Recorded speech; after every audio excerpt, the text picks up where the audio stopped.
ariko ya guverinoma yari imaze kujyaho yakoze ibishoboka byose ibasha gushyiraho amashuri abana biga muri kondisiyo zigoye ariko bariga. yego nicyo cyari gikomeye kugira rero ngo abantu bavuga bati ni Merci Kagame. Of course ni Merci Kagame kubera ko byavuye mu menyo ya rubamba. Abana bagiye biga barara hasi kubera ko za matora ntazo ibikoresho nta byari bari babitwaye, ariko umwana akavuga ati njyamye ahangaha ejo ndaza kwiga muri kondisiyo zigoye. Ndetse mwibuke ko za interna urumva ibiryo byari bigoye kugira ngo abana mubashe kubatungira ku ishuri.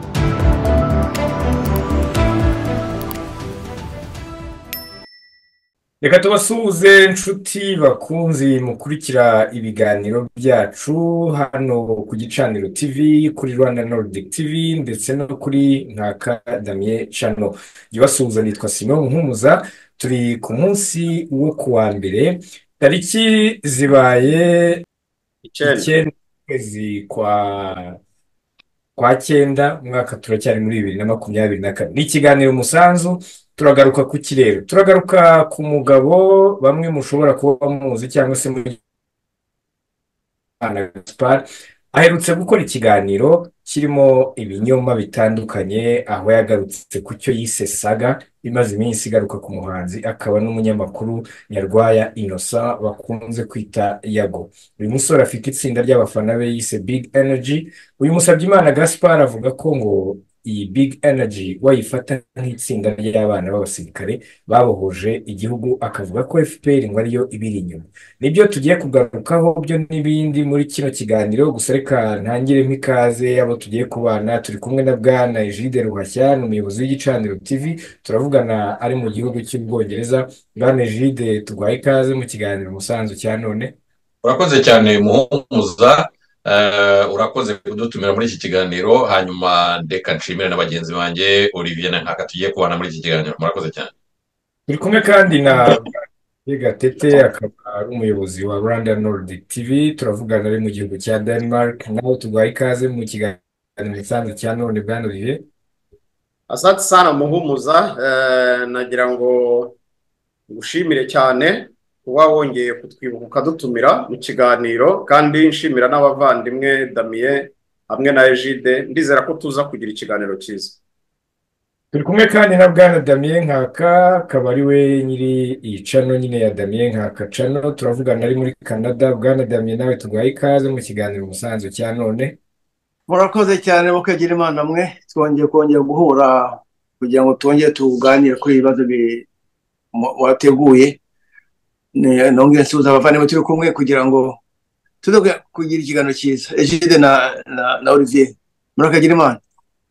Urakoze cyane. Dutangira rero, reka ntangire mbaza Bwana Egide, ujye ukurikira ibintu uyu Musabyimana Gaspard atangaza, ibintu avuga, ubisesengura ute? Se ubona harimo ukuri?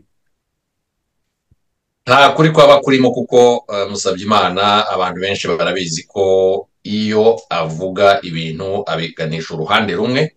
Uruhande rero aganishamo ni uruhande buri muntu wese aba yumva ko asesereza igihugu cyacu, akivuga nabi, avuga nabi ubuyobozi, ashaka kwerekana ko igihugu kiyobowe n'abantu batari abanyarwanda, igihugu mbese kijyanye abanyarwanda mu buryo bw'imbaraga, akunda gukoresha ngo igitugu. Iyo rero wumvishe iyo mvugo afite, mu by'ukuri aba arimo ahindura ibyo we yabayemo, ibyo yakuriyemo, ubuyobozi yabayemo, agashaka rero gufata ibyo bintu akabizana akabitura ku Rwanda ubu ngubu. Kandi mu by'ukuri ukuri kose abakuzi, ariko burya umuhakanyi ahakana buri kintu cyose kabone niyo yabaza ukuri, niyo yababona icyiza gikorwa. Ntaho rero ataniye na ba Victoire Ingabire. Victoire Ingabire we muvugaho kenshi kubera ko we ari mu gihugu, ibiba mu gihugu abibonesha amaso. Ihinduka ryihuta ku gihugu we ni ibintu bimuberaho, bimuzungurukaho, ni ibintu abonesha amaso. Ntabwo yagakwiye kuba bundi agira n'icyo avuga. ariko uzumva iteka iyo bamubajije ibyo avuga, barya rero ni abahakanyi ba cyane, ni abahakanyi bagomba guhakana buri kintu cyose, ku buryo byamuvuna bikamugora bikamwica amarangamutima bikamwica mu bwonko kugira ngo akunde yemere icyiza kiri gukorwa. Musabyimana rero ni nguwo, ntabwo yatinyuka kugira ikintu avuga cyiza ku Rwanda. Ntabwo rero nyine Musabyimana ikintu nk'icyo ngicyo gishobora kuntangaza, nta nubwo nibaza ko bitangaza abamwumva, ariko gusa ikindi kibiri inyuma ni uko bimugaburira, biramugaburira kubera ko iyo atinyutse kuvuga nabi nk'umukuru w'igihugu bitamenyerewe, abantu bazi ibyiza akora, yaba twebwe tutabikunze tutabishyigikira tuzi ukuri, ujya kubyumva kugira ngo tuze kugaruka dukora iki turi gukora, tuze kuza kuvuga tuti nyabona ibi ngibi ntabwo ari byo, tukaza kunyomoza, tukaza kuvuga tuti muramenye. Ariko hari n'abagaburira biriya binyoma bye abantu bikabarema agatima, noneho bakagira ngo koko byavuze hariho aho bizagera aho bikaba ukuri. Iyo ababwiye ngo u Rwanda rugiye gufatwa, iyo ababwiye ngo u Rwanda ngo iminsi ngo irabaze, iyo ababwiye ngo ibyo, hari abo bigaburira umutima wabo nibura bagasa n'abasinzira, ariko abo nibo bakeya. Abo rero nabo baragaruka bakamureba. Iyo bamurebye rero natwe twamurebye, twebwe mu kumureba ari ukugira ngo tuze gukora ibi ngibi, izo ni views ababonye. Icyo gihe rero ziramugaburira, niyo mpamvu ubona abashishe kuriya, kuko nta kindi akora, atunzwe rero n'ibi ngibi. Ndumva uko navuga. Murakoze. Hanyuma Bwana Damien, uyu Musabyimana wo mubona uti musesengura uti? Musabyimana mubona nk'interahamwe nk'izindi zose. Musabyimana mubona nk'umuntu wari kuri RTRM. Musabyimana mubona nk'umuntu wabaye maneko muri perezidansi ya Habyarimana.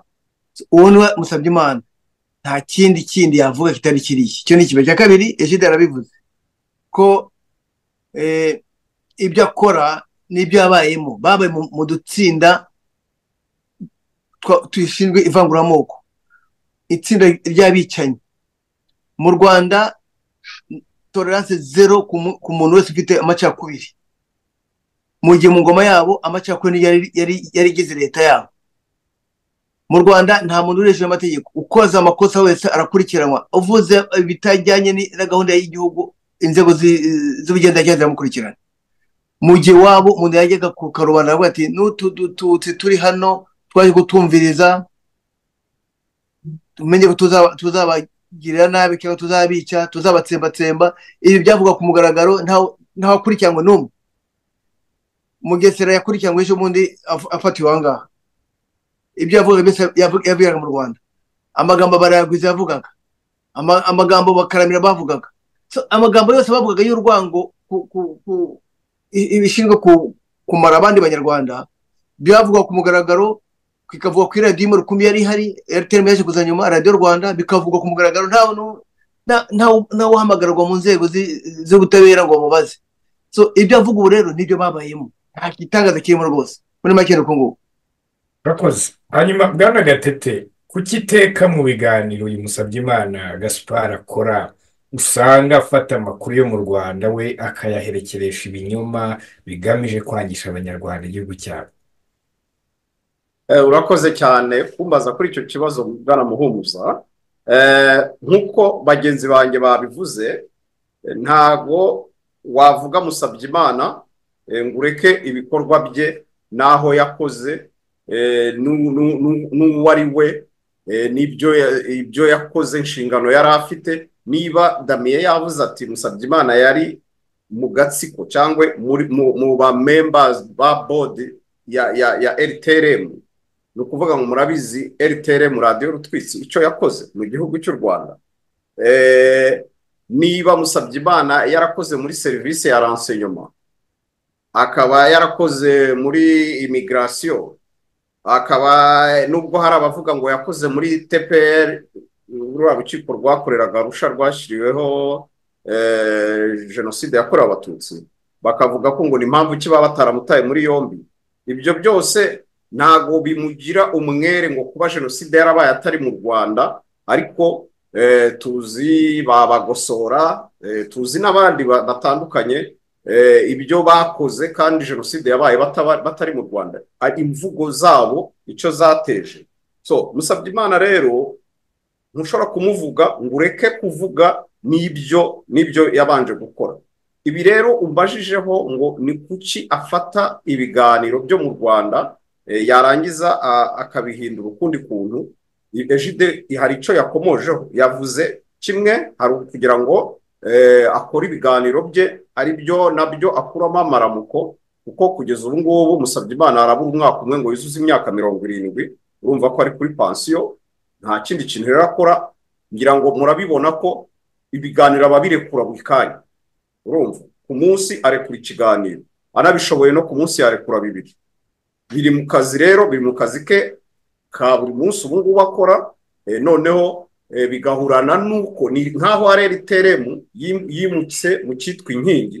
Urumva ibi bintu kandi noneho mwibuke ko ibisa nkaho adakora politike igaragara, ariko noneho agaca mu mutaka wo kuba umunyamakuru. Ariko noneho niho hacishwa ibitekerezo bya Ingabire Victoire n'abandi batandukanye. Ngira ngo murabizi neza ko Musabyimana nta nubwo abihisha, n'ibintu bizwi, ahubwo abantu bazabikurikirane babirebe neza. Aba muri FDI inkingi, ni ukuvuga ngo ibitekerezo Musabyimana ashobora kubacisha hariya, why not bidashobora kuba ari byo muri FDI inkingi. So rero ni ukuvuga ngo biriya abikora nk'akazi ke, ashobora no kubahembwa. Twarabibonye kenshi. Ejo bundi umusaza Rujugiro apfa yitaba Imana, hari umudamu wahoze ari ambasaderi yavuze ko bahabwaga amafaranga ba Jean Paul Turayishimiye kugira ngo bashinge ibinyamakuru, ba Serge n'aba ngaba. Rero n'uyu nguyu Gaspari arahembwa byanze bikunze na bandi bitwa ko ngo batavuga rumwe na leta, ko turabizi neza ko hari abo baha amafaranga. Hari abagiye baduha ubuhamya bwa Nahimana. Hari umusore waduhaye ubuhamya tubwira ko Nahimana yamwemereye $1000 cy'amayero kugira ngo ashinge cano, amugurire n'ibikoresho kugira ngo akore. So ubwo rero ni ukuvuga ngo ibyo bikundi birahari. Twamubonye Nahimana ajya kwakira, bamwakira mu bihugu byo muri Afurika kugira ngo akureyo inkunga zimwe na zimwe. Izo nkunga rero zikoreshwa muri ibi bintu bimwe byitwa ko ni za cano bavuga ko ngo ni ukugaragaza ukuri kuri mu Rwanda wenda guhishwe, ariko bamwe bakabikora mu nyungu zabo bwite, ariko noneho ziza no kubabyarira n'ibindi bintu, kubera ko yaba ari YouTube hari amafaranga, hari udufaranga babonamo, noneho no kuba bashobora kubwira bandi bagenzi babo bati murabona mudutera inkunga, turabona ko tubavugira Rwanda, hari abadukurikiye bangana gutya 10,000 ingahe, babyumva bumva ingengabitekerezo yacu turimo turabacengezamo. Ikindi kandi Musabyimana nk'umuntu uzi ibyo bintu byose, wari ufite porogaramu yose ya Airtel muko yagombaga gukora. Hariya rero niho hantu afite heza ho kuvugira ibintu atabashije kuvuga, noneho no kuba byashyira mu bikorwa ibyo bagombaga kuzakomeza. Noneho agakomeza, turakomeza tubiganiraho, ariko turagenda tumugaragaza, twerekane ko hari imigambi uyu mugabo ashobora kuba atarabashije gusoza mu bihe mu myaka yashize, ariho akora mu busaza bwe kugira ngo akomeze icengeza amatwara. Kuko ugiye kureba, turakora usesenguzi mu biganiro dutange na facts zigaragara by'ibintu agenda akora, by'ibintu avuga mu biganiro akora buri gihe, uburyo agerageza kubikorera ubusesenguzi, ariko afite ahantu ajyanisha, agonganisha kugira ngo abaturage bagire umwiryane. Twagiye tumubona kenshi mu biganiro, ntushobora kumubona mu manza mu Bubiligi, haba ibintu byinshi bitandukanye. Niba ari umunyamakuru koko w'umwuga, ntushobora kumubona nk'uko wenda tubona twajyaga tubona abanyamakuru batandukanye b'Abanyarwanda bari mu Bubiligi, yego tuvuge Karirima, hari n'abandi batandukanye bajya berekana imanza zabaye z'abandi bantu zisanzwe. Ariko Musabyimana buri gihe uzamubona mu manza z'abajenosideri, yarangiza akaka ijambo uwo bari gushinja, yarangiza akavuga ko ngo bari kumurenganya. Twagiye tubibona nko mu rubanza rwa Serafe n'ahandi hatandukanye, ahavuga ko ngo bamuziza ko ngo ari umushira, ibintu nk'ibyo ngibyo. n'ibindi byinshi cyane tuza kugenda twerekana hano. Asante sana. utaragenda reka nkubaze kuri ibi bya big energy kabaze avuga ko muhumuza kabaze mwunganire gato Olivier arayavuze ko Bagosora atari mu Rwanda. Bagosora ari mu Rwanda kijya gihe mu gihe cya jenoside. Ikindi cya kabiri nakongeraho Musabyimana n'ijwi rya FDI inkingi n'ijwi rya Ingabire. Ntubishidikanye avuga ngo why not, no, niwe n'ijwi rya FDI inkingi. Ibyo yandika, ibyo avuga ni kimwe na Rwarinda, ni kimwe na ba Jambo Asbel, n'ijwi rimwe, n'ijwi rimwe rya Emerende Parimehutu nabo ngaye ngo nayo ko Bagosora yari ari muri Canada hari. Oya da yari hari mu Rwanda hose. uriya wavuze ko abatutsi bakwiye guca iyo ubusamo bakabanyuza muri Nyabarongo bagasubira iwabo muri Abisiniya. Biriya ni ijambo yavugiye muri mitingi ya Emerende, yavugiye ku Kabaya ahantu muri Gisenyi. Ariko arangije aragenda ajya Gisenyi nako ajya muri Canada. We koko ntabwo yari ahari. uriya mu docteur ntabwo yari ahari. Mugesera niyo Mugesera ni Mugesera. Okay, excuse, we ntabwo yari ari mu Rwanda. We yasize akongeje, asiga shumitse, arangije aragenda ajya muri Canada.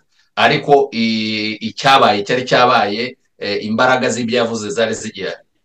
Ariko nyine urumva ko yafashwe akagarurwa kubera ko burya niyo mpamvu jenoside yakorewe abatutsi nyine yateguwe.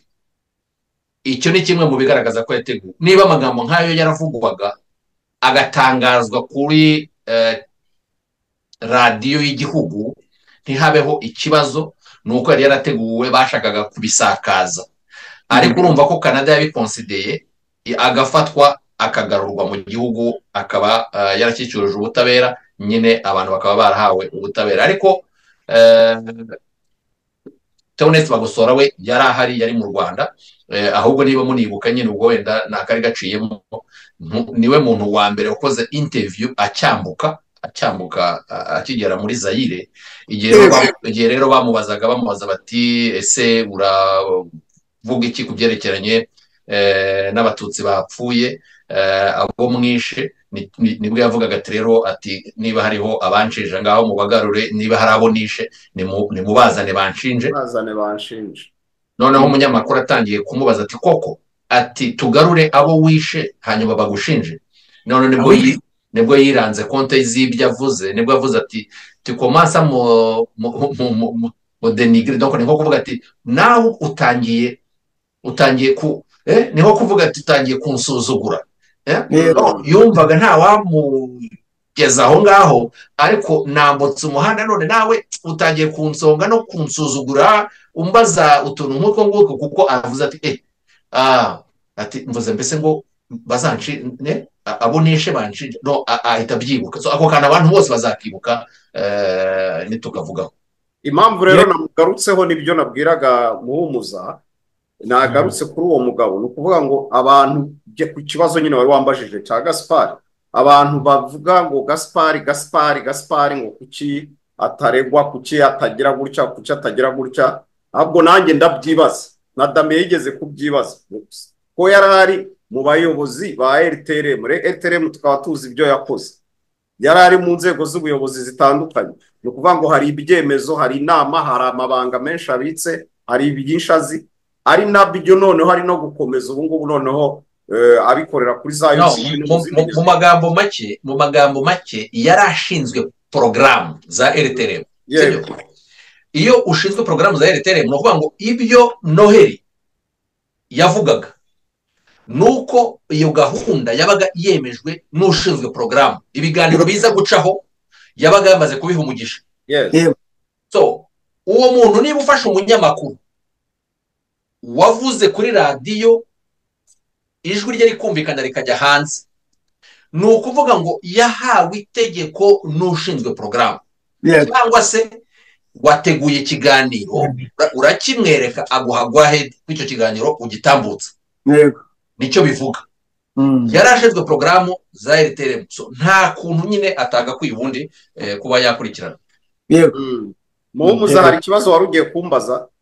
ngiye kubaza nti ibi bya big energy avuga ko ngo ari ishyirahamwe rivangura, ese koko ibi bintu ni ukuri cyangwa ni amahomvu?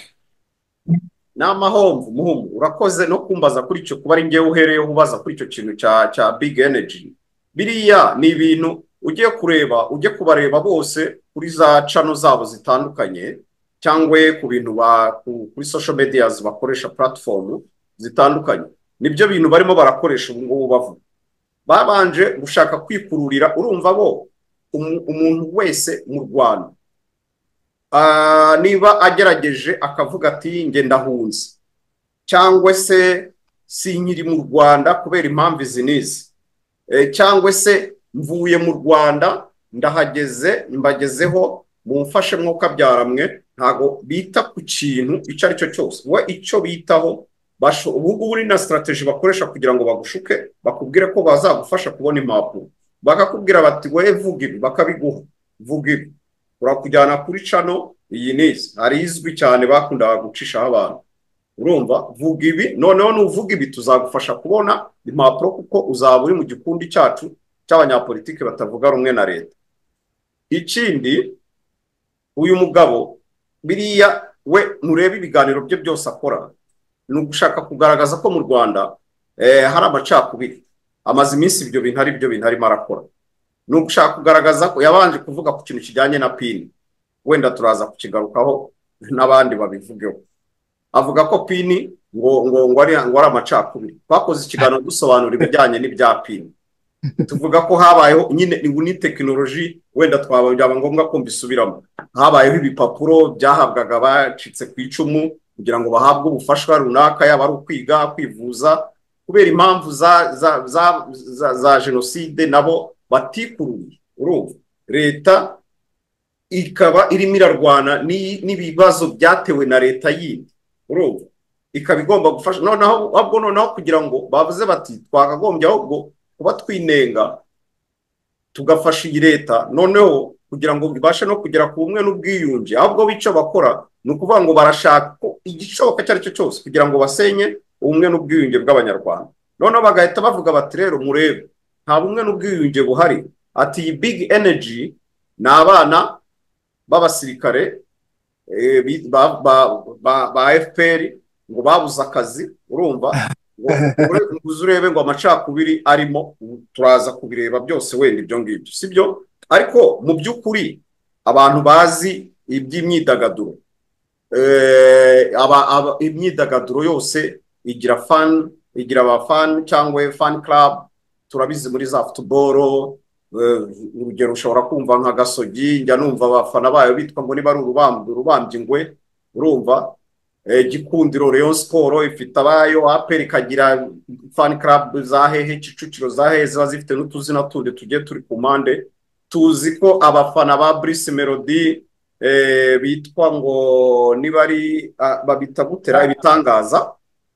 Tuzi ko abafana ba nguyu Meddy uba muri Amerika bitwa inkoramutima. Tuzi ko aba Kenisol bashobora kuba bitwa Spectacular, urumva. Tuzi indatwa za Dream Boys niba mbyibuka, n'abandi benshi batandukanye. So biriya rero big energy, ngewe numva ko ni abafana, urumva, bashobora kuba wenda barahimbwe n'uriya musore. Ndibuka ko na RIB yatubujije gukomeza tugenda tumuvugaho cyane, abantu bo kuri za YouTube tugomba kumureka. Rero we ntago yigeze njye niko mbitekereza, kandi nako biri, kandi baranabisobanuye. Ntago ari agatsiko cyangwa ishyirahamwe nk'uko uriya mugabo abivuga, kuko we avuga ko ngo ari ishyirahamwe. Nge rero wenda bayishide baraza kunyunganira, ariko icyo mu kigaragara ni iki, nuko Musabyimana we afite ikindi kintu yihishe inyuma, agambiriye cyane cyane kijyanye na ya programme nyine ya RTRM twahoze tuvuga hejuru. Urakoze Bwana Egide, kuki kesi ya Yago abantu nka ba Musabyimana n'abandi barwanya leta y'u Rwanda bayuririyeho bagashaka kuyiha amakuru atariyo? Reka ngisubize ntya, ikintu cyose mwibuke ko navuze ko ibi bintu bibagaburira sibyo ikintu cyose rero cyaba mu Rwanda iyo kibaye cyiza baba bagomba kukitwistinga bakakigira kibi iyo noneho hariho nk'akantu nk'akariya mu by'ukuri katagakwiye no kuba ari ikibazo barakikorera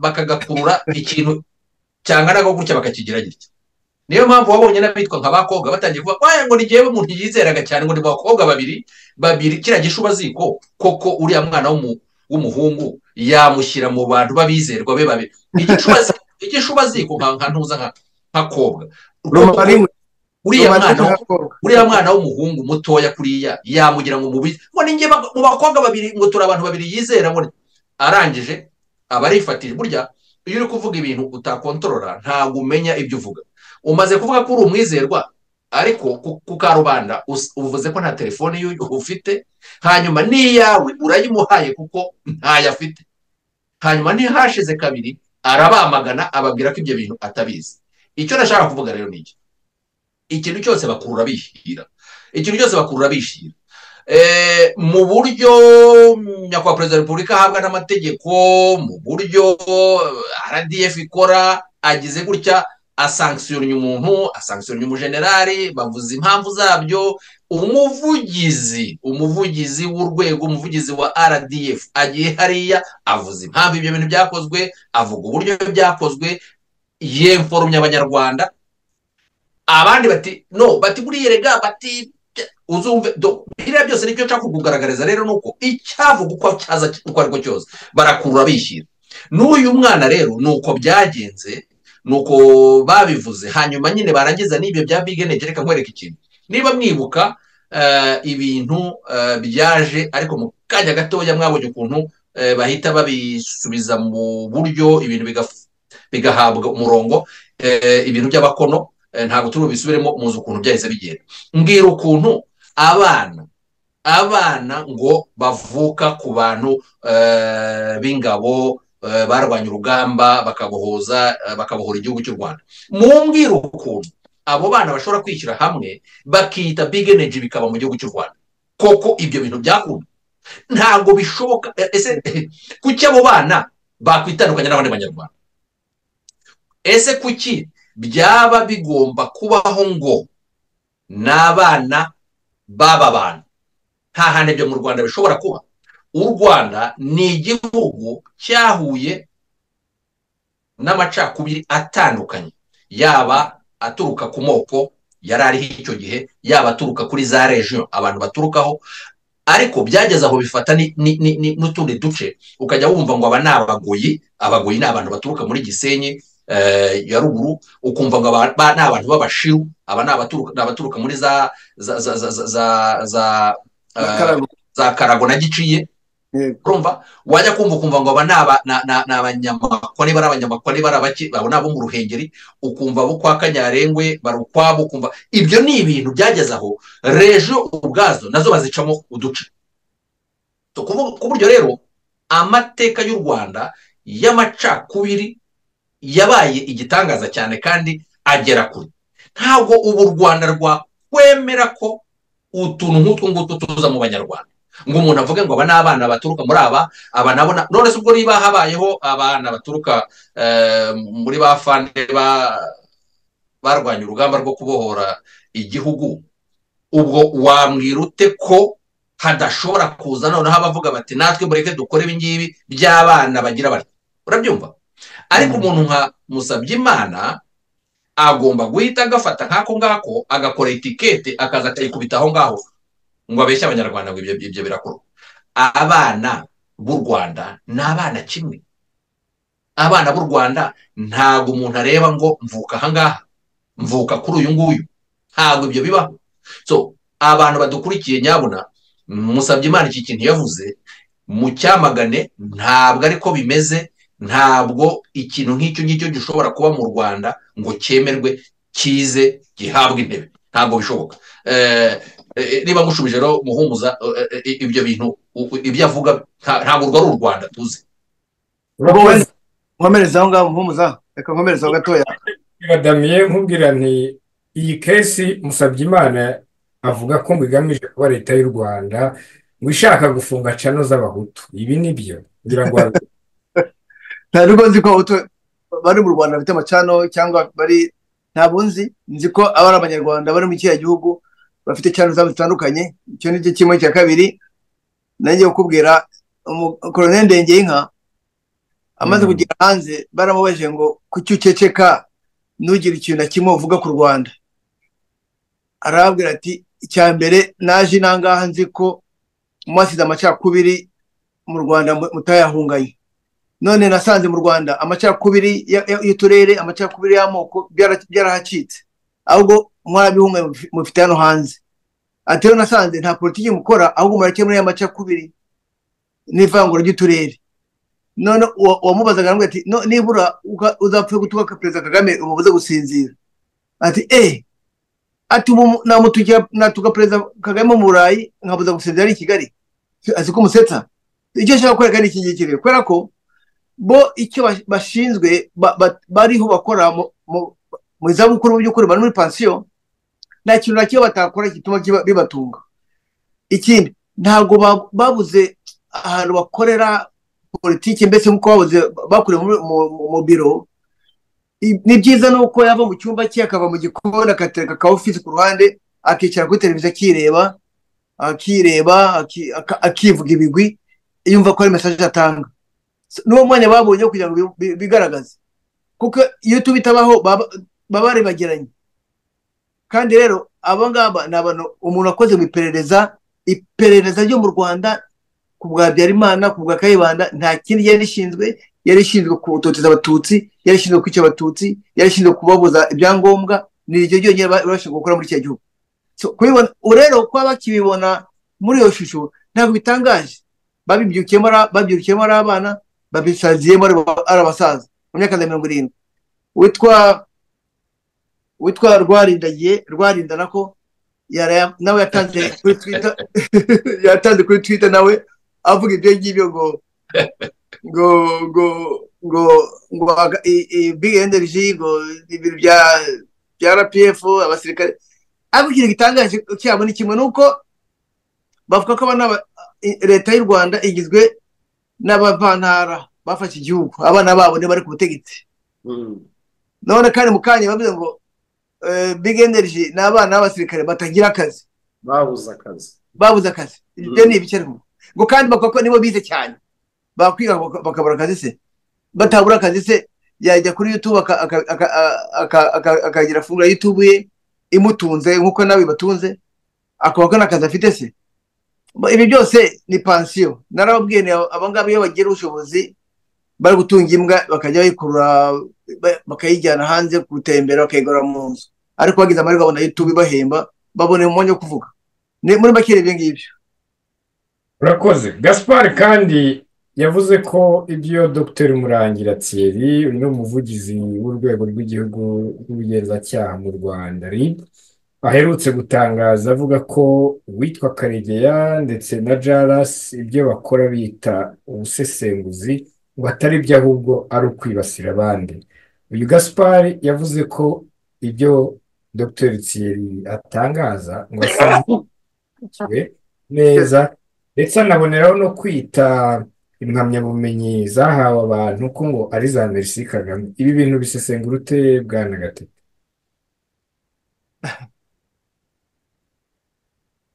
Gatete uratwumva? narigize ngo nidamiye ubajije. Niho narimbajije, dukomereje. ngo yavuze ko ngo Dr Murangira ngo yavuze ku mpamyabushobozi, impamyabumenyi cyangwa ubushobozi. Ibyo Thierry atangaza asa nk'utabisobanukiwe. Muri icyo kiganiro anapureyingamo ibyo Thierry yari yavuze bwari mu kiganiro Dr Thierry, ko yavugaga ko uwitwa Karegeya na Jaras ibintu bakora bita ubusesenguzi atari byo, ahubwo usanga bibasira abandi. Ariko noneho hanabijyanisha nuko ngo Thierry ibyo avuga ntabisobanukiwe, ndetse ngo n'impamyabumenyi zahawe abantu ngo ari za Merci Kagame, ngo niko zitwa. Ibi bintu byose ubisesengura ute niba warakurikiye?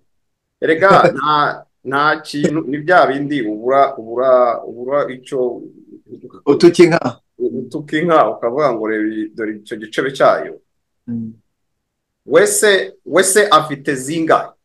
Wabanza ukabaza ngo we yabaye program manager wa RTRM afite impamyabumenyi zingahe? Ibyo bintu njya mbona barabigize big deal ngo ireme ry'uburezi. Nibyo nakubwiraga ko aba bantu imvugo bakoresha ifite ahantu ituruka, ifite boss, ifite uyihagarariye, kandi uyihagarariye ari mu Rwanda. Bazabirebe neza babicunge ko niwe ubaha ibyo bajya kuvuga kuri za channels zabo. Nujya kubihuza ibyo bintu urumva birajya guhura na bya bintu Ingabire Victoire iri bavuga ngo ireme ry'uburezi, ngo we ngo aramutse ngo turebere ngo ku ireme ry'uburezi, ngo ireme ry'uburezi ibyo ngibyo ngira ngo waranabibonye bongera bagakomoza ku kintu cyari cyanditswe kuri Twitter, wenda no kwirirwa nkigarukaho, ariko ni ku bintu byari byabayeho bijyanye n'amanota y'abanyeshuri. Ariko bo bagashaka kwerekana ko kwa Habyarimana cyangwa kwa Kayibanda cyangwa muri leta zabayeho ariko hari ireme ry'uburezi. Urumva noneho bigishaga gutema n'urwango nigo ry'uburezi bavuga. Abadokiteri baminuje muri kaminuza y'Ibutare, abadokiteri baminuje mu buganga bafashe imihoro bajya kwica abakene nyakujya, abasaza n'abakecuru batize neza. Urakoze Damien, urakoze kunyunganira, sibyo? Ariko turebe ireme ry'uburezi nk'uko Damien yarabivuze koko. Ese ireme ry'uburezi rishingiye kuba umuntu yatsinda ngo ku manota yo hejuru cyane, yaba atatsinze ukamusibiza kugeza igihe ananiriwe ishuri akazarivamo? Cyangwa ireme ry'uburezi rishingiye kuba wabona abantu bafite impamyabumenyi z'ikirenga cyangwa impamyabushobozi z'ikirenga ariko badafite ubumuntu nk'ibyo Damien yaravuze, umuntu w'umudokiteri, umuntu w'umuenjeniyeri utinyuka kujya gufata umuhoro akajya gutema cyangwa agategura abantu bajya gutema umuntu w'umuturage yakaba yarengera? Ntago iryo se niryo reme ry'uburezi? Turebere hano muri bino bihugu turimo, ndakubwira hano urugero hano muri Denmark.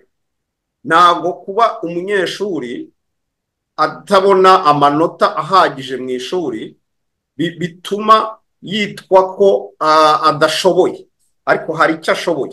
Icyo gihe baramusunika gahoro. Mu buryo bamusunikamo no kugira ngo atiheba akava mu ishuri, ariko icyo ubwo bamusunikamo kuvuga ngo uretse kuba bamushakira izindi course zitandukanye, ariko akazagira ubwo agera ku bintu ashoboye, azi ashobora kuba yakwiga, bishobora kuzamutunga mu bihe bizaza, cyangwa ashobora guca iyindi nzira wenda ishobora kuba ndende, ariko akazahura na wa wundi waciye ya nzira ya bugufi kubera ko we ari umuhanga, yumva ibintu vuba. Twabonye turebye realite y'ubuzima bwo hanze, twagiye tubona kenshi ko ubwenge bw'abantu bamwe mu ishuri, wenda tugende dufata ingero z'abanyeshuri mwagiye mwigana twese hano, sibyo? Ntabwo ariko wavuga ko ngo ubwo bwenge bwo mu ishuri nta hantu buhurira n'ubwenge bwo hanze mu buzima busanzwe, sibyo? Wenda tugendere ko arimo aravuga kuri ibyo bintu bijyanye noneho n'impamyabumenyi. Arayambura se Dr. Murangira yarayimuha? Aravuga se ko ngo diplome ngo zatanzwe azikritika ngo zitwa ngo Messi Kagame zari zo gupushinga abantu, urumva, batanize ngo ari ukuprofita kugira gusa nyine bahabwe impamyabumenyi badafite intuza ireme ry'uburezi? Nibyo yavugaga. Ariko mu by'ukuri ni bya bindi uvuga uti reka nze nshake impamvu. Muribuka ko inkotanyi, dusubira inyuma gatoya, muribuka ko inkotanyi zitera bavugaga ko ngo ntibize ni ingegera, subiramo ibyo bagiye bavuga. Ngo ntibazi gusoma no bibaze ko hari n'umuntu n'ubu ngubu ugitinyuka kwandika akavuga ngo ntibazi gusoma no kwandika. Nawe sirivupe unyumvire nk'icyo kintu, imyaka 30 umuntu wavuze ko atazi gusoma no kwandika ari ingegera, amaze kukwatsaho umuriro umusaba imishyikirano. Mwajya gusinya imishyikirano yasinyaga atazi kwandika. Ayoboye igihugu imyaka 30 ari ingegera, wowe waragitwitse. Ubwo ingegera hagati yanyu mwembi nibanda ukagisahura, ugasahura imitungo, ukagira harya ubwo impamyabumenyi izabo zabamariye. Wenda nkunganira aho ngaho Olivier, reka nze nkubwire, iradiyo imwe rukumbi igihugu cyagiraga, radiyo Rwanda ni radiyo imwe rukumbi muri cya gihugu. Amashuri so yarangaye, ikabyuka ibeshya ngo izo nyanza zifite imirizo, igihugu cyose kikabyemera ko izo nyanza zifite imirizo. Iradiyo nzima y'igihugu ikabeshya bera ukagenda, none abakuriye muri iyo systeme tugatangazwa n'ibyo babeshya. Come on, murabasaba icyo wenda twunganire bya histoire yo mu Rwanda nanayindusha cyane. Reka ngire ikintu mvuga, tubwire ku kintu kijyanye n'ireme ry'uburezi, utubwire wenda si njyewe warushinzwe kubaza, utubwire muri universite abanyeshuri bari barimo babaga ari bangahe ko? dore ibyo bintu byose reka mbashushanyirize ibyo bintu impamvu yabyo. Igihugu baracishe barakimaze, abantu barabarimbuye, barimbuye ubwoko, sibyo? Mwibuke ko mu kwima abantu akazi bakoresheje ivangurabwoko, ariko banakoresheje ibyo bitaga ijanisha. Yego. Ahantu honyine hajyaga hasigara bwari ubwarimu. Niyo mpamvu wasangaga kenshi abarimu bo muri za primaire cyangwa muri za segonderi babaga ari abatutsi, kuko niko kazi bemererwaga, nibura habayeho gutorera ugasanga ari abo ngabo. None barabishe barabamaze muri jenoside yakorewe abatutsi, barabishe barabamaze. Ariko muri jenoside yakorewe abatutsi bishe n'abaganga, kuko wasangaga hariho abatutsi babashije kwiga, bakiga za Burundi, bakiga za Kongo, barangiza bagashakisha ukuntu bajya kwiga hirya no hino, bakabona ndetse na za specialisation. Ariko none kuko bazaga bafite icyo kintu cy'umwihariko, hari ababashije kubona akazi. Hari abantu bari abantrepreneur bakomeye, barimo abubatsi. Mureba mu mujyi wa Kigali, nyuma y'imyaka 30, Banki Nationale y'u Rwanda murebe uko imeze, uko yubatse. Biragoye kubona inzu ikomeye nka Banki Nationale y'u Rwanda, biragoye kubona inzu ifite plan nka Banki Nationale y'u Rwanda. Ndetse buriya hari abantu batabizi, buriya iriya banki hasi uko tuyibona hejuru nako iri kuzimu. Yego. Buriya ni nini cyane hasi. Buriya uriya muhanda uzamuka ujya kuri Mirikorene, burya uyica hejuru, burya harigirimo. So icyo nshaka kuvuga ni umuntu wayitekereje akayubaka, akayiga mu mutwe, agakora plan yayo, reza akaza akayishyiraho kuri. Buriya bayubaka bajyaga babanza kurasa ikibambasi, buriya ni umutamenwa yose. Yego. Iriya rero uwayubatse, uwayiza akayubaka, baramwishe. Baramwishe, umuhanga rwose waje akayubaka akayishyira ari umwantrepreneur. Urumva? Hari abantrepreneur rero bari bakomeye. Uwo wayubatse izina rye ni Sebera. Yego. Hari nundi witwaga Shamukiga, nawe yubatse byinshi hari. Abo barabishe. Hari abantu bari barize scientifique mu bintu byinshi bitandukanye, za agronomy, ubuhinzi, n'ubundi bushakashatsi, abo barabishe. Ikintu rero ndashaka kuvuga niki, bamaze kubica, ariko urugamba bararutsinzwe. Wabonye ko bakoze uko bashoboye, irya ari plan bari barize. Otherwise ntabwo ushobora kumbwira ukuntu igihugu ushobora kugitwaramo abaturage bose ukabatwara ukabajyana muri Kongo. Ariko burya bari barabyize, bazi ukuntu bazakubakuba, bagakubakuba igihugu cyose, abantu bakabatwara, harimo kubatera ubwoba, harimo kubatwara ku ngufu. Niyo mpamvu batwaye abaturage bose bakabatwara bunyago. Gahunda yari kuvuga ngo niba tunatsinzwe, inkotanyi zikaza zigafata igihugu, nibura ntibazagisangamo umuturage n'umwe. Ni ukuvuga ngo ntibazabasha guhinga, ntibazabasha kweza, kandi igihugu dusize tugisenye, kuko uzi ko nta buye basize rigeretse ku rindi. yego electricité bari bazimenaguye, amazi bari babimenaguye, nta nzu yari ihari.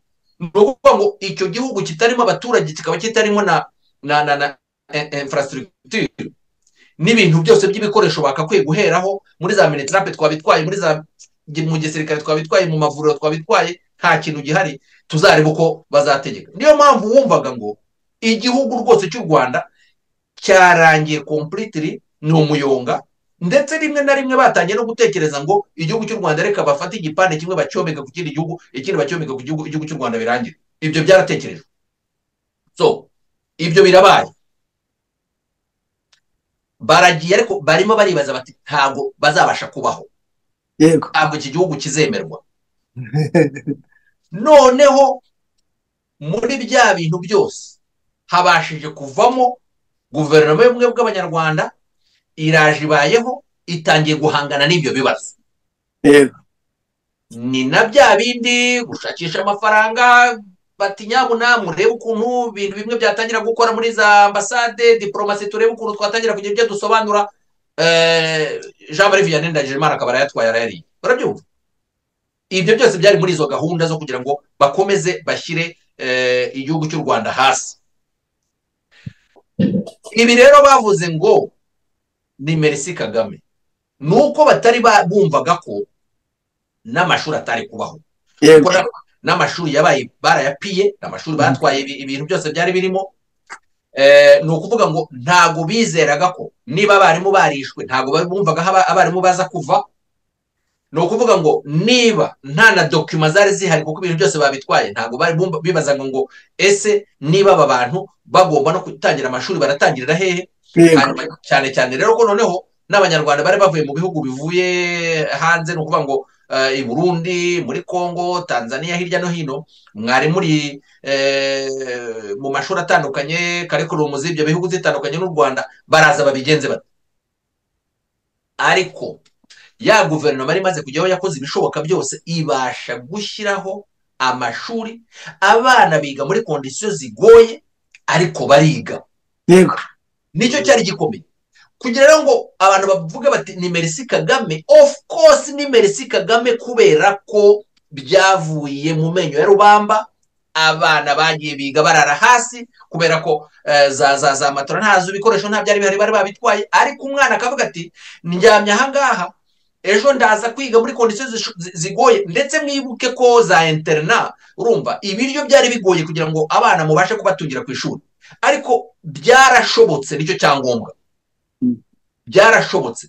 Ibi rero kuba byarashobotse, niyo mpamvu abantu bavugaga bati ni Merci Kagame, kubera ko yashyizeho imbaraga, ashyiraho umuhate, ashyiraho gushakisha abarimu, ugasanga biragoye, ariko bibaho, abana bariga. Kandi nyuma yaho universite zirafungura, universite ziriga. Muzi nanone kuri icyo gihe habaye ikibazo cy'icyongereza n'igifaransa muri universite y'u Rwanda. Muzi ukuntu yagiye akajya kurwana n'iki kibazo, nacyo kirakunda.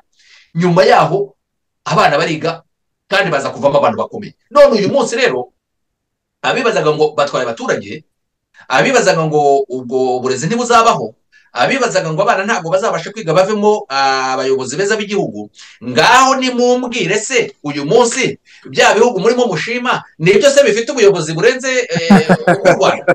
Ngaho se nimumbwire organization nziza y'igihugu kiruta u Rwanda, ngaho nimumbwire kiri hehe? ikindi wibuke ko abana bigaga icyo gihe bacana agatadowa nta matara. Ndakurahiye, ibyo bintu byose ni ibintu bikomeye cyane. None uyu munsi rero umwana akajya gukora devoir ku gicaniro atari cya YouTube yawe, ariko igicaniro aho bacanye umuriro, akigira mu ivu ngo atekereza kugira ngo ejo azabe. Kuko amashanyarazi ntihari ahari, ntaki. Ariko uyu munsi amashuri arimo electricité, amashuri nk'amazi, amashuri ni amagorofa ubu ngubu, amashuri arimo za computer, amashuri. Ibyo byose bavugaga rero, iyo hataza kubaho iyo Merci Kagame ngo abantu bagiye kwiga, ibyo byose ntabwo byari kuboneka. Hanyuma hagati aho ngaho babandi bavugaga ko batize, uyu munsi inama zikomeye za mbere ku isi abo bantu baba barimo, aho za forumu zikomeye zirebana n'ibintu birebana n'iterambere rya ekonomi, ibintu bya finance. Njya mbivuga ko G7 nta na rimwe nyakubahwa perezida wa repubulika atari. Donc bajye bareba iriya foto aho yari arimo kuvuga ibintu. Angela Merkel amuteze amatwi, wa mudamu wategekaga FMI yari ameze atya, baba perezida b'ibihugu by'Ubufaransa bameze batya, barimo bumva ibyo arimo kubabwira.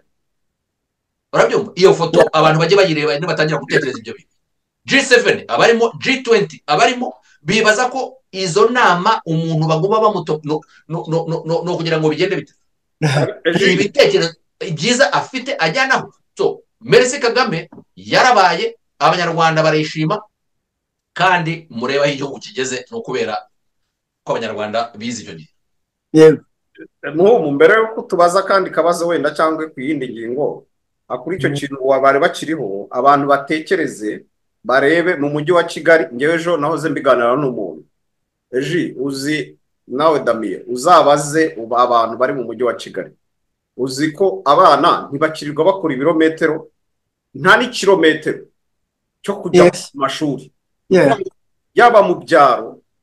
Noneho uretse umujyi wa Kigali, umujyi wa Kigali ho ibya bindi bitaga ibiburamwaka, urumva, za gardienne ziri mu makaritsiye, buri muntu n'ubushobozi. Mukanya numvise Radio Rwanda, buri murenge wo mu Rwanda ufite ishuri ryigisha imyuga, buri murenge w'igihugu, buri murenge. Voilà.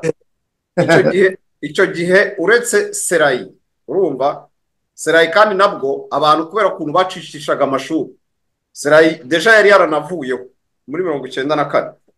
Noneho abantu kubera ukuntu bacikishaga n'amashuri icyo gihe, abana leta ntago nibaza ko kwiga primaire ntago byari obligatoire ejo. Ntago umwana iyo yataga ishuri nta wajyaga kubibazwa, ariko ubu ngubu umwana iyo ataye ishuri abarimu ni inshingano gukurikirana bakamenya impamvu ki, n'umuyobozi w'akarere n'umuyobozi w'umurenge. Uretse n'abarimu, ubuyobozi bw'igihugu buragukurikirana wowe mubyeyi. Bimwe bavugaga ngo ubwo amafaranga abaye makeya ngo reka hajyeyo umuhungu ngo ntajye kwiga cyangwa gutyo. Ubu ngubu ubuyobozi baragukurikirana rwose, ushobora no kubihanira. Icyo bita ireme ry'uburezi, bo barashaka ko ngo ireme ry'uburezi ngo bo ni ukumva ko ngo umwana ngo agomba ngo kwimuka yatsindiye ku manota ngo 70 nangahe. Umva Egide, noneho abandi batabonye ayo manota bagasibizwa. Ndibaza ko barabikabyaga cyane kuko amashuri yari make, barabikabyaga cyane. Ni nayo mpamvu umuntu watsinze, iyo yatsindaga akajya mu ishuri, iyo yagarukaga muri vakansi ntabwo yatahaga iwabo, yahitaga ajya ku wundi mwene wabo niyo baba batagira icyo bapfana cya hafi, ariko yahitaga ajya kubayo, kubera ko ngo yabaga yarabonye akazi za Kigali, za Butare, za Hehe. Kubera iki? Iyo basubiraga mu giturage iwanyu ntabwo wavagayo, barakuroga kugapfa. Urumva? Kubera iki? Kuko umuntu watsinze mu giturage babonaga ari umuntu w'igitangaza, wabaye igitangaza, kuko byabaga ari imbonekarume. Bagombaga kukuroga kugira ngo iwanyu batazakira, bati buriya baradusize, buriya birarangiye, bagiye kuba bakire, dore umwana wabo yagiye muri segonderi. Bagombaga kukuroga ugapfa. So niyo mpamvu ntabwo yasubiragayo. Ikindi banavugaga ngo wamaga ku gasozi, hari agasozi, hari umwana watsindiye y'ishuri, muri komine nzima akaba ari abantu babiri bazwi bafite abana, ari n'umusaza w'iwacu yajyaga abikangisha abandi, yajya kunywa urwagwa mu kabare, akavuga ati umuhungu wanjye agiye kurangiza universite, ejo bundi azabategeka sha mugende buhoro. Urumva, kuko ari umwe ukubuzwe mu karere. Ikindi rega, muyibuke umukobwa wafashe watwaye inda itateganyijwe, nk'uko bivugwa neza, kijyanye bavugaga nabi cyane. Ibazwe ngo umusaza yikokoye, agurisha agakake, akagurisha imyaka ye, akagurisha amasaka, akagurisha iki. Umukobwa yagera mu mwaka wa gatanu, agiye kurangiza mu mwaka wa gatandatu, yagiye ibyago agatwara iyo nda, bakamwirukana. Imyaka yose isi yari ishye ikamupfa busa. Aba nabo bagiraga ibibazo bikomeye cyane, isi yataramwicaga, yamumeneshaga, umukobwa agatombora akagenda. Kandi kirya gihe gutakaza umuryango byabavuga gutakaza ubuzima bwawe bwose. Urumva, muhumuza twamunigiye mu kwaha, sinzi none yabura irengero. Ateka ubwo n'abadukurikiye baba bayakeneye kugira ngo bayamenye. Hanyuma mu bindi ahubwo wenda dukomeje, Gaspari yavuze ko GARG, Ibuka, FARG na Vega ngo ari amashyirahamwe ngo FPR yashyizeho agamije kwikubira imitungo, kandi ngo ni amashyirahamwe avango. ibi bintu nibyo Bwana Gatete? nta hantu bihuriye, nta hantu bihuriye. Amashyirahamwe ibi ngibi byagiye bibaho bitewe n'impamvu runaka, urumva, bitewe, hari ibigo nk'ubu ngubu wumvise farije cyari ikigega gishinzwe gufasha abacitse ku icumu rya jenoside yakorewe abatutsi. Hariho ibindi bigega bitandukanye, hariho za Ibuka, hariho byafashaga abantu muri rusange, atari ibyo kuvuga ngo abarokotse jenoside yakorewe abatutsi. Ariko tugiye kureba farije, wavuga ngo ni ikigega kigambiriye cyangwa ngo ni amashyirahamwe agambiriye kuvangura, ni bya bindi yagarukaga hejuru yita ngo bya big energy ngo ni ishyirahamwe. Nta nubwo ibyo bintu byakabaye kuba byitwa ishyirahamwe nka biriya byaba big energy, kuko biriya nibaza ko ari fan, ibintu biri fan club cyangwa ibici by'abafana, urumva. Noneho izi ngizi za farije n'izindi zitandukanye ni ibigo cyangwa niba nabyita mu kinyarwanda cyiza nyine ni amashyirahamwe, ariko urumva hari ikibazo kiriho kimaze gukorwa na leta. Gaspari yakabaye nk'umuntu w'umusaza, yakabaye avuga ati, agasobanurira urubyiruko, yakabaye asaza ari sage, urumva, ku myaka yagezemo hafi 70, akavugisha ukuri, akavuga ati ikigega cyashyiriweho imfubyi za jenoside kugira ngo zibashe kwiga, ko zimwe ntizabashaga kwiga, nta ababyeyi babo bari bamaze kubica, imitungo yabo wenda bagasigaranye, ntaho bafite ho kwikinga, urumva. Leta irimo irarwana no kububakira amazu basize basenye, urumva. Leta irimo iragira ngo babashe kwiga, ko nta mubyeyi bafite ushobora kubarihira. Leta nayo irimo irisakasaka kugira ngo ibarihire, yashakaga inkunga hirya no hino. Iki kigega rero kijyaho, urumva, cyagiyeho kuri ibyo bintu byombi, ni ugufasha cyane cyane, harimo kwiga bwa mbere, noneho ko inkunga zigenda ziboneka, hagiye habaho noneho no kubakira abarokotse jenoside. Ariko tuzi, twagiye twigana n'abantu batandukanye, abanyeshuri batandukanye, afite ibigo. Icyo gihe mu Rwanda muri za 98, za 99 habonetse imishinga itandukanye, yaba ari iy'Abanyamerika, yaba ari abazungu batandukanye, ifasha imfubyi zo mu Rwanda. Kuvuga ngo hari imfubyi za jenoside, hari imfubyi z'intambara, hari imfubyi zitandukanye muri rusange.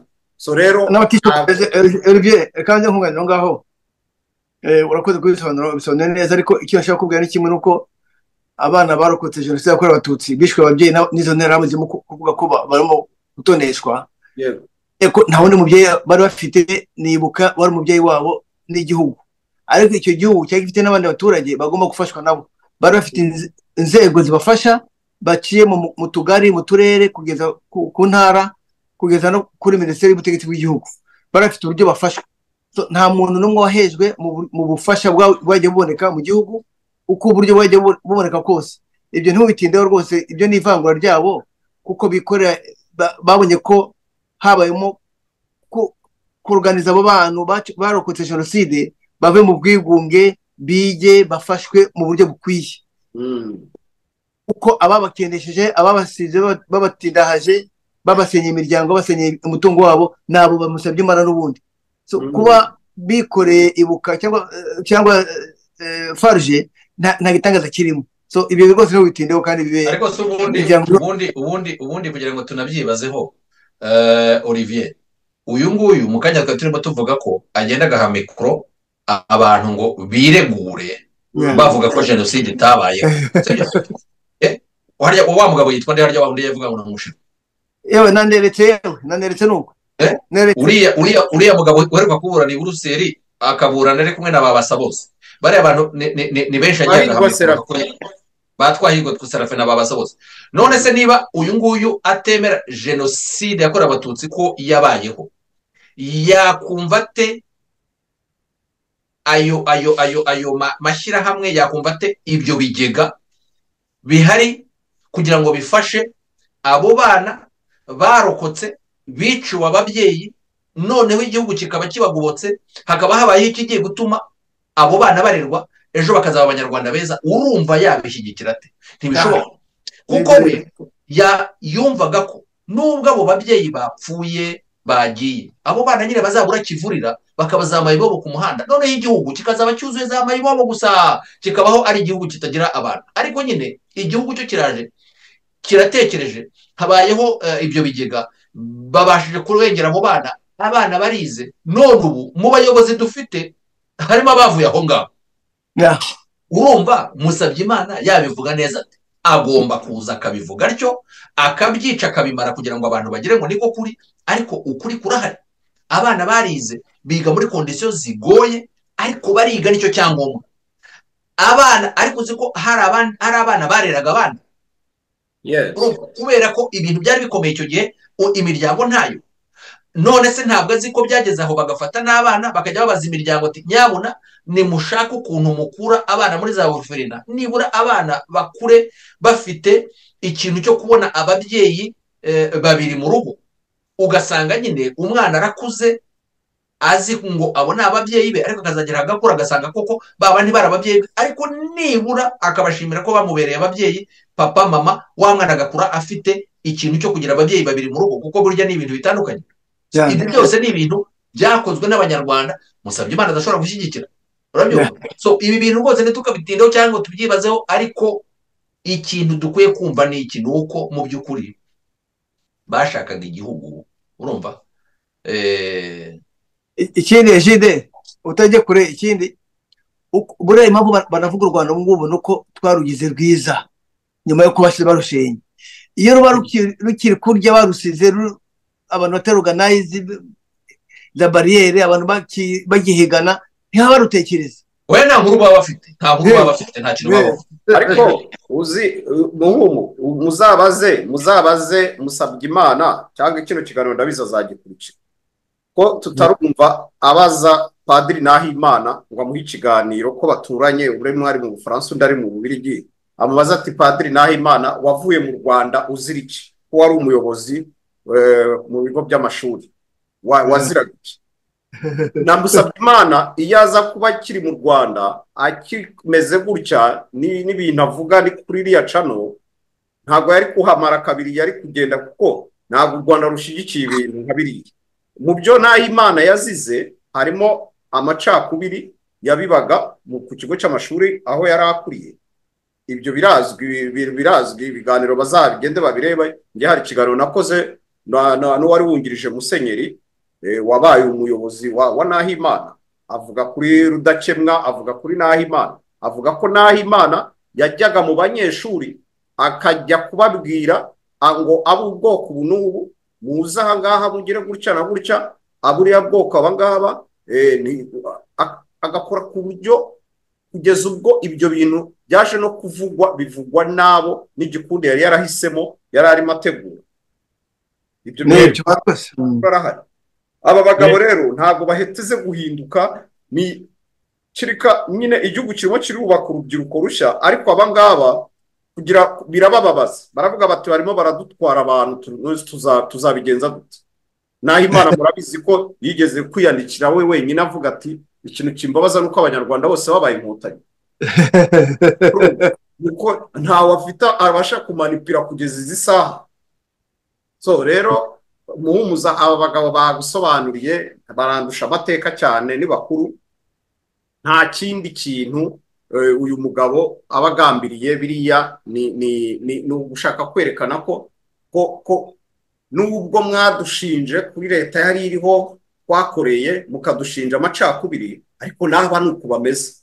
Murebe ni nka bya bindi umwana umufatira mu cyaha akavuga ngo usinge wagikoze ngenyine, agikoranye na kanaka nuriya ariko yagikoze. So urumva rero ni nko kuvuga, uzumva bavuga ngo inkotanyi zakoze jenoside, no kwibaza zakoze jenoside, iyo jenoside yahagaritswe nande? Niba zarayikoze yateguwe nande, ihagarikwa nande, ishyirwa mu ngiro y'nande? Urumva ni bya bindi navugaga by'umwana wafatiwe mu cyuho akarwana no kwisobanura. Ibyo rero bizahuraho, nibyo byaga abasaza ba Musabyimana barenze bagira imyaka 70 barwana no kurwana n'amateka, ko turahanga tukabivuga, urubyiruko ruvutse ejo bundi rukaza rukabivuga rukabisubiramo rukabereka fact, umusaza akavuga ati nta kindi kintu ndi buvuge, reka nerekane ko n'abano bantu barimo barategura ibintu runaka hari amacakubiri. Ubu se igihe farije yabereyeho imyaka irenga 20 n'ingahe, ubu nibwo yibutse kugaruka kuri icyo kintu. Urakoze muhugu. yego urakoze cyane. Munyemerere dusoreze ku kintu kindi nanone yavuzeho, ko ngo hafashwe abantu barokotse jenoside yakorewe abatutsi ariko ngo baba bafite pini. Ibi bintu mubisesengura mute bwana Egide? icyo kintu nanone duheruka kukivuga, arijijisha kandi arabikora nkana, kubera ko njye nanavuga ko ahubwo yagakwiye ubundi gushima cyane, agashimira igihugu cy'u Rwanda kuba kigeze kuri iyi tekinoloji. U Rwanda ni igihugu ubu ngubu ikintu cyose cyabaye, ibintu byawe byose ubu bifite hano. Ntabwo rero tekinoloji aho igera ivangura, biranagoye kugira ngo ukoreshe tekinoloji ze kumenya ko uwo muri kuvugana, uwo uri gusubiza, uwo uri gukorera dosiye ari umuhutu cyangwa ari umututsi, cyane cyane ko noneho nta n'ibikiri mu gihugu cy'u Rwanda. Ariko noneho nta na dokima uba uri busabwe iza kuzamo ubuhutu cyangwa ubututsi. Musabyimana rero ibi bintu avuga ko pin hari uburyo muri iyo tekinoloji ngo hari ngo byavuye mu mpapuro byagiye ngo mu ikoranabuhanga. Ndagira ngo mubwire ko ubu ngubu yaba banki za transfer ni ibintu ukora kuri telefoni, ibintu byose bikarangirira aho, yaba kwishyura ibyo ugomba kwishyura muri Rwanda Revenue, byose ni ibintu ukorera kuri telefoni yawe, kuri tekinoloji, kuri computer. Ibindi bikorerwa ku irembo. Ejo bundi baherutse gutangaza ko ndetse n'ifoto yawe mu gihe bitewe n'uko uri gukura, ifoto yawe yaba utakibona rwose uyikunze, ibyo nabyo ni ibintu usigaye usaba ukabikorera hariya, bigahita bikorerwa. Ibintu byerekeranye na pasiporo hariya yakoze ayobora, ubu ngubu pasiporo urayisaba mu kanya gato bakaba baragushubije, mu gihe kitarenze iminsi 5 ubuhamagaye ukajya gufata pasiporo yawe. Ntabwo kiri ikintu kibanga cyangwa byose birimo birakorerwa muri tekinoloji. So iyo pini arimo avuga nta hantu bihuriye no kuba umuntu yamenya ngo uyu ni umuhutu n'umututsi, kandi abanyarwanda ibyo barabirenza, ntabyo bagifite. Abantu ni abanyarwanda, so nta vangura rero rihari, kandi rinabaye ndumva uburyo bwo kugira ngo ubimenye ukoresheje tekinoloji. Ibyo ngibyo actually ni ibintu bahunganye byabaye stake mu mutwe we, azi ko ari uko bimeze, nta bihari. Twe twaramuvinze bwana nuza wagiye mu Bubiligi kugira ngo umaze kujya mu Bubiligi kenshi cyane, wari wajya nk'ahantu ngo wicare nko mu tubari kwaho wumva ibintu baganira bamwe, uzi ko muhumuza wenda ntabyo arumva ayo makuru tuyakubwire cyane adamiye. Uzi ko umuntu yicara agahazana igihuha mu kabari, atuzi ibintu bimaze kuba, ati je ni umuntu amakuru niherewe n'umuntu aturi Kigali rwose, atuzi ko presidence bayirasheho, ati rafashwe mu masaha atarenze 48, ati mwe mwiteguye. Wavuze ko hari akabari se ujyamo bakabanza bakakureba, bakabanza bakakwitegereza, ukarindira ko bagwikiraho rereka da. Kubera iki? Kubera ko nyine hanyweramo abantu reka ari umutaximeni bakaza bakamusuhuza ngo mo colonel,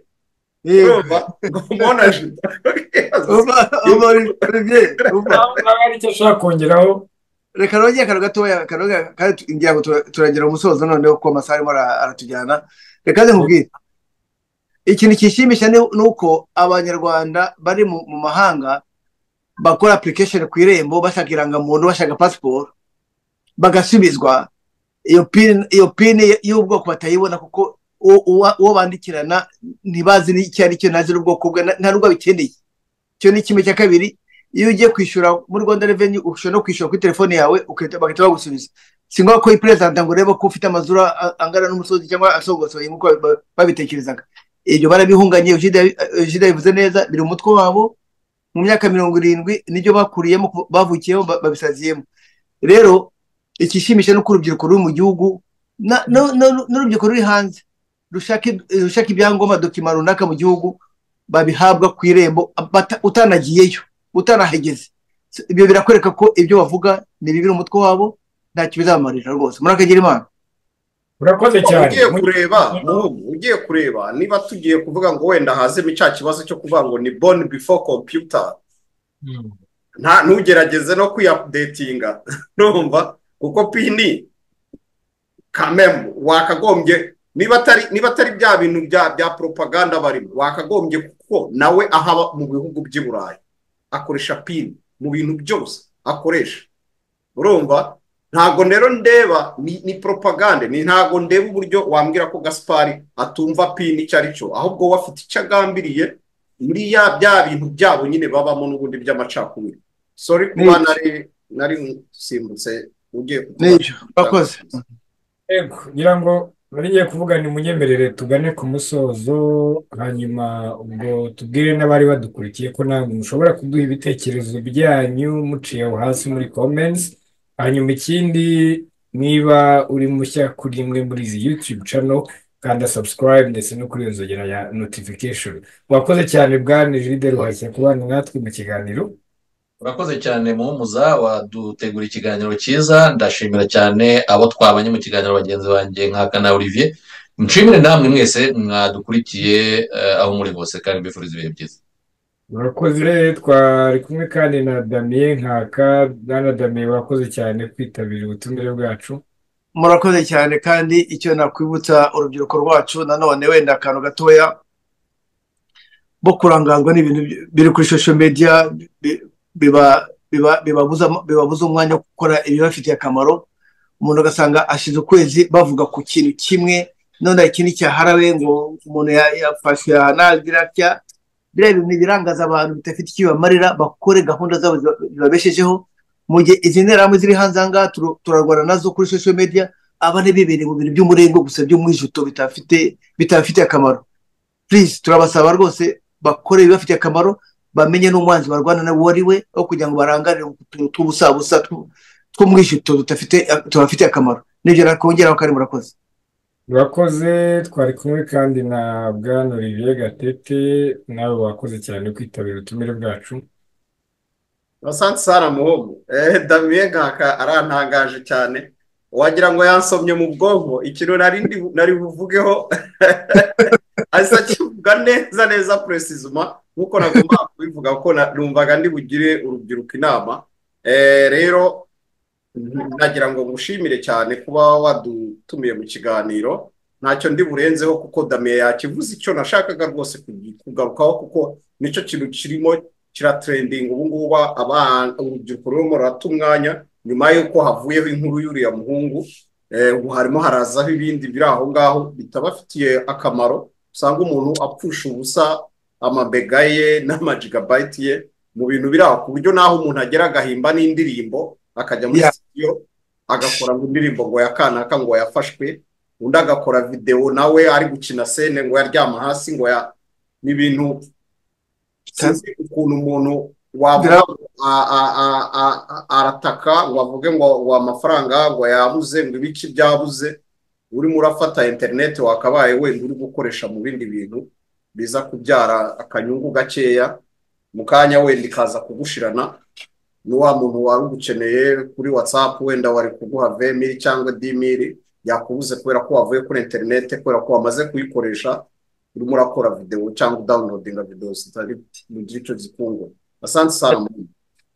Urakoze cyane. Mwe mwese rero mwari mudukurikiye, naha dusoreje ikiganiro Umusanzu cya none. Ubwo reka dusoze tubifuriza gukomeza kugira ibihe byiza.